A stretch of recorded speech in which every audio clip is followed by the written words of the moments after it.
আজি আমাৰ প্ৰত্যেকজন অসমীয়া মানুহৰ এটাই প্ৰশ্ন, জুবিন হত্যাকাৰী শ্যাম কানু মহন্তৰ কেতিয়া শাস্তি হ'ব? জুবিনৰ যি হত্যা এইটো মোৰ মতে মৃত্যু নহয়, আমাৰ সকলো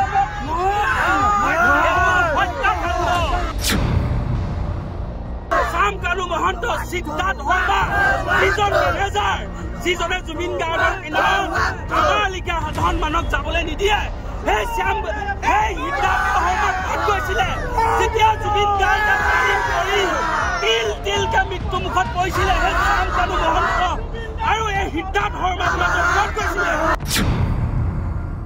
ডাঙৰ দুৰ্ভাগ্য। অসম চৰকাৰক আমি অনুৰোধ জনাইছো, অতি শীঘ্ৰে যদি এই দুইজন হত্যাকাৰীক আপোনালোকে উচিত শাস্তি নিদিয়ে, তেতিয়া অন্যথা গোলাঘাটত ভয়ানক ৰূপ হ'ব, অসমত ভয়ানক ৰূপ হ'ব। তাৰ কাৰণে জগৰীয়া অসম চৰকাৰ হ'ব, অসমীয়া যুৱ মঞ্চ নহয়, এই সাধাৰণ ৰাইজ নহয়।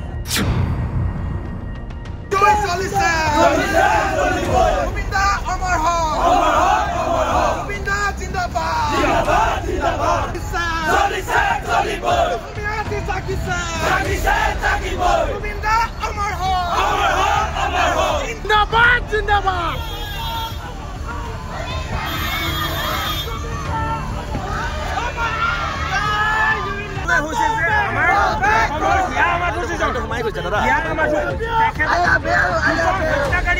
যি কৌশলভাৱে তেওঁলোকে ছিংগাপুৰলৈ নিজে হত্যা কৰিছে, এই অসমীয়া যুৱ মঞ্চ কেতিয়াও মানি ল'ব নোৱাৰে পৰা আমি। গতিকে তেওঁক ডক্টৰে বাধা কৰাৰ পাছতো কিয় শ্যাম কানু মহন্তৰ তেওঁক কেইটকামান পইচাৰ লোভত এই জুবিন গাৰ্গক দি পেলাই তেওঁলোকে হত্যা কৰিলে।